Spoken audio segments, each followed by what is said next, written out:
రాష్ట్ర అధ్యక్షులు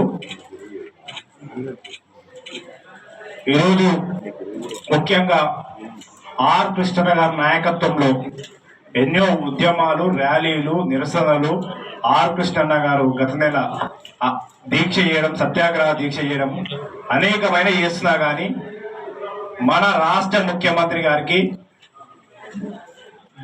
బర్ల మీద వర్షం కురిస్తే కూడా ఎమ్మటే పరి ఇట్లా దుడుకున్నట్టు ముఖ్యమంత్రి కూడా గట్టినే దుడుకుంటారు.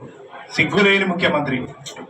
ఎందుకంటే నిరుద్యోగులు, విద్యార్థులు బస్సు యాత్రలు చేసి ఊర్లలో తిరిగి దొరను గడిల పాలనకు పంపిద్దామనే ఉద్దేశంతో విద్యార్థులు, నిరుద్యోగులతో అదేవిధంగా కృష్ణన్న గారు ఎన్నో పోరాటాలు చేస్తే ఈ రోజు కాంగ్రెస్ ప్రభుత్వం ఏర్పడ్డది. కానీ లేకపోతే నువ్వు ముఖ్యమంత్రి అయితేనే కాదు, నువ్వు లేకపోతే నువ్వు ఆంధ్ర పార్టీకి తొత్తు అవు.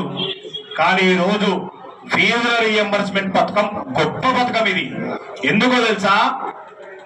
2 కోట్ల పైన 1,50,00,000 మంది కుటుంబాలు బాగుపడ్డ పథకం అది.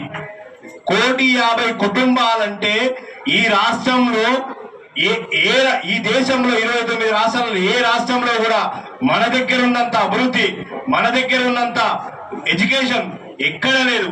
ఎందుకంటే ఆర్ కృష్ణ 20 ఏళ్ల కింద ఏం జరిగింది ఇక్కడ ఈ రాష్ట్రంలో, ఏం జరుగుతుంది 20 ఏళ్ల కింద పాలమూరు లేబర్, శ్రీకాకుళం లేబర్ ఈ రోజు రోడ్లు వేసే దగ్గర, అదే విధంగా బిల్డింగ్లు కట్టే దగ్గర, చీపిరి పని చేసే దగ్గర, అదే మన పాలమూరు లేబర్ కానీ శ్రీకాకుళం లేబర్ కానీ ఉండేది. ఈ రోజు ఎవరు మహారాష్ట్ర నుంచి, ఛత్తీస్గఢ్ నుంచి, మధ్యప్రదేశ్ నుంచి, హర్యానా నుంచి వచ్చి ఇక్కడ పాచి పనులు అవన్నీ చేస్తారు. ఈ రోజు మన తెలుగు రాష్ట్రాల్లో చదువుకున్న వాళ్ళు ఎక్కడ తెలుసా?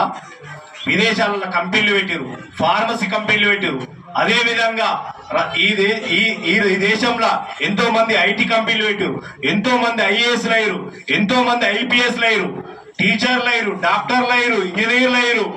ఈ రోజు group 1, group 2, group 3, SI, constable ఎక్కడ చూసినా కానీ, ఏ ఆఫీస్కి వచ్చినా కానీ ఆర్ కృష్ణన్న గారు శిష్యులు ఎవరు? ఠాగూర్ సినిమా చూసిరుగా మీరందరూ.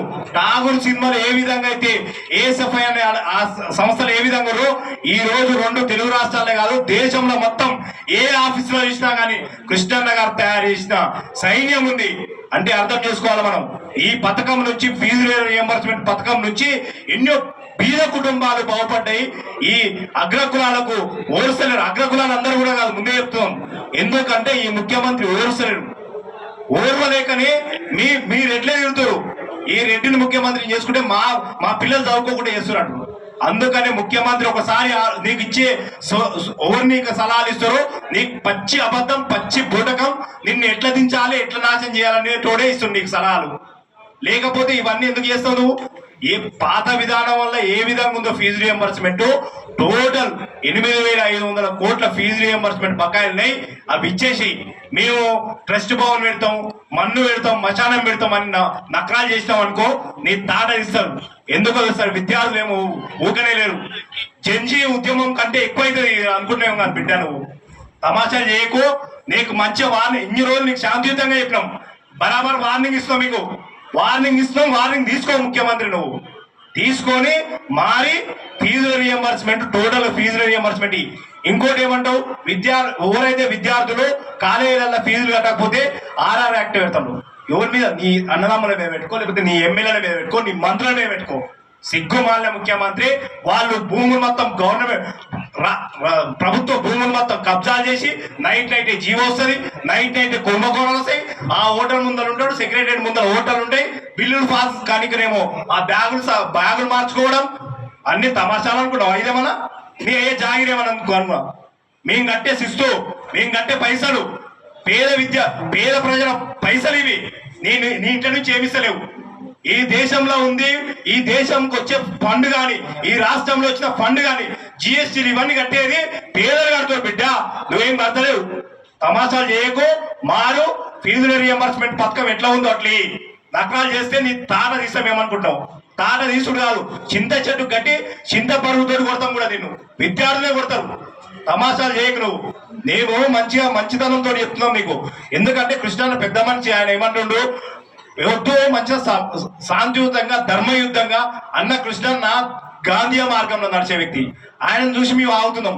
లేకపోతే నీకు ఎప్పుడో గోరి కట్టి గోర్ల లోపల పెడదాం మేము. తమాషాలు అనుకున్నావా? ఫీజు రియంబర్స్మెంట్ కోసానికి ఆయన ఆమరణ దీక్ష చేసిన పెట్టించుండు ఎంతమంది. ఆయన ఎన్నడూ ఆయనకి ఏమైనా ఫీజులు వచ్చినాయా? ఆయన దీక్ష చేసి పెట్టిస్తే ఈ రోజు 1,50,00,000 మంది కుటుంబాలు బాగుపడ్డాయి. మా కడుపు మంటుంది కాబట్టి తెలుస్తుంది. నువ్వు ఎక్కడన్నా కాలేజీకి పోయినావా? పోయి యూనివర్సిటీలో చదివినావా? చదువుతా తెలుసు ఈ బాధలన్నీ. నువ్వు చదువు అవుతావి, ఏమైతివి, ఏమైతివి. నువ్వు ఈ మొత్తం గంజాయి బ్యాచ్ అనేది, గంజాయి బ్యాచ్ తప్ప ఏది లేదు ముఖ్యమంత్రి. నీకు గౌరవం ఇద్దాం అనుకున్నాం కానీ గౌరవం ఇవ్వబుద్ధి లేదు నాకు. ఎందుకంటే అంత పనికిమాల ముఖ్యమంత్రి అయినావు. అందుకనే చెప్తాం, ముఖ్యమంత్రి బరాబరి చెప్తాం, ఫీజుల రియంబర్స్మెంట్ కోసానికి ఏడికైనా వస్తాం. నిన్ను మాత్రం వదిలిపెట్టాం. ఇది మాత్రం గుర్తుపెట్టుకో. నిన్ను మాత్రం ఎట్టి పరిస్థితుల్లో వదిలేదు లేదు. ఫీజులు ఇచ్చేదాకా నీ ఎమ్మటి పడుతూనే ఉంటావు, నీతోటే ఉంటావు, నిన్ను రోజు పొడుస్తూనే ఉంటావు. మనం ఊర్లో మనం నాగలు పోకపోతే ఎట్లా ముల్లిగట్ట పెడతామో నీకు కూడా ముల్లిగట్ట పెడతాం. ఏం అనుకుంటావు? ఏం వదిలేస్తారంటావా? కృష్ణన్న వదలడు. కృష్ణన్న ఇంతవరకు ఏ ఉద్యమం పట్టినా కానీ 100% అది వచ్చిన దాకా వదిలేదు లేదు. మీకు మంచిగా చెప్తున్నాం. ఇక నువ్వు ఇంకొకటి, నువ్వు వచ్చి 3 ఏళ్ళు అవుతుంది. 3 ఏళ్ల పేరు మీద ప్రతి సంవత్సరం 25,500 కోట్లు లే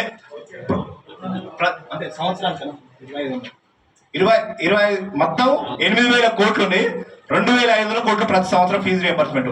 నువ్వు వచ్చి 3 ఏళ్ళు అవుతుంది. 3 ఏళ్ల మీద 27,500 కోట్లు నీయే ఉన్నాయి బకాయిలు. పాత ఆయన ఒక మా అంటే ఒక 1,800 కోట్లు 2,000 కోట్లు ఉండదు అనుకో, లేకపోతే 3,000 కోట్లు అనుకుందాం. ఎట్లా చూసాక నీయే ఉన్నాయి కదా 3 ఏళ్ల పేరు మీద. అన్ని మాటలు చెప్పి ఎట్లా బోగస్ మాటలు చెప్తాం. నువ్వు చేసే బోగస్ మాటలు. నువ్వు ముఖ్యమంత్రి అయింది కూడా బోగస్ మాటలు ఇదే. జనాలు ఓట్లేసారు, నిన్ను నమ్మి వేసారు. కానీ నువ్వు ఇంకా బోగస్ మాటలు. దేశ రాజధానిలో కూడా నువ్వు అబద్ధాలు మాట్లాడుతావు అంటే ఎంత పనికిలమాలిన ముఖ్యమంత్రి నువ్వుకి అర్థం కావాలి. ఎందుకంటే మేము ముఖ్యమంత్రి గౌరవిద్దాం అనుకుంటాం కానీ పెద్ద మనిషిని చూసి మేము ఇన్ని రోజులు మేము ఆగినాం. 3 ఏళ్ళు ఆగినాం. ఎన్ని రోజులు ఆగుతారు? ఎవరికైనా మనిషికి ఆకలి అయితే తెలుస్తుంది మంట విలువ. నీకేముంది? ఏసీ కార్లు, ఫ్లైట్లు, లేకపోతే నైట్ సినిమా షోలు, లేకపోతే అవి ఇవి తిరుగుకుంటా చూస్తావు. మాకేంది? మేము చదువుకోవాలి. పేద విద్యార్థులు మేము. అందుకని ముఖ్యమంత్రి ఫీజు రియంబర్స్మెంట్ టోటల్ బకాయిలు ఇవన్నీ మాటలు పడవలసిన అవసరం కూడా ఉండదు. నువ్వు ప్రజల మంచి ఇంకోటి నువ్వు ఒక గొప్ప మాట చెప్పినావు, ఈ గుంపు మొత్తం నాదే అన్నావు. మరి ఈ గుంపులో వీళ్ళందరూ కనిపిస్తలేరా? నువ్వు గుంపు మీద పెట్టుకోవడం బాగానే ఉంది కానీ నీ గుంపే అన్నావు కదా, నీ గుంపులో నీ పిల్లలకు నువ్వు ఫీజులు ఇవ్వవా? నువ్వు ఒక ముఖ్యమంత్రి, గల్లీ లీడర్ కాదు. గల్లీ లీడర్ లెక్క మాట్లాడు. ముఖ్యమంత్రి అంటే రాష్ట్రానికి పెద్దవి. నువ్వు ఒక తండ్రి లెక్క అన్నట్టు వీళ్ళందరికీ. నువ్వు తండ్రివే నువ్వు అబద్ధాలు ఆడితే పిల్లలు ఇంకెంత బండ భాష మాటలు మాట్లాడతారో గుర్తుపెట్టుకోవాలి నువ్వు. అందుకనే చెప్తున్నాం, నువ్వు మంచిగా ముఖ్యమంత్రి, నువ్వు గౌరవమైన ముఖ్యమంత్రి. గౌరవంగా మేము కూడా గౌరవంగా అడుగుతున్నాం. నువ్వు మారి ఫీజుల రియంబర్స్మెంట్. అదే విధంగా మా శాఖ బీసీ శాఖల ఒక్క బీసీ ఉండడు. అది అసలు బీసీ శాఖనా లేకపోతే బతుకులేని శాఖలో తయారైంది. ఎంత దీనమైన స్థితిలో ఉందంటే బీసీ శాఖని నువ్వు వచ్చినాక ఇంకా దారుణమైన స్థితి అయింది. ఒక బీసీ ఎంప్లాయీ ఉండడు, బీసీ కమిషనర్ ఉండడు, బీసీ ప్రిన్సిపల్ సెక్రటరీ ఉండడు. అందరు వేరే వాళ్ళని తీసుకొచ్చి ఇలా చేసి అదేదో మన పందుల కొట్టం లేక పందులను తీసుకొచ్చి చేసినట్టే చేసినాం. అంత ఆగవాగం పనిచేసారు. పోనీ బీసీ మంత్రి ఉండంటే బీసీకి మంత్రే కాదు అసలు. ఆయన బీసీల కోసం అసలు మాట్లాడాడు. ఆయన ఏం అగర్బగారు మొత్తం ఏమేం చేస్తున్నాడో ఆయనకే తెలియదు ఆ మంత్రికి. అందుకనే మొత్తం టోటల్ బీసీ వ్యతిరేకులు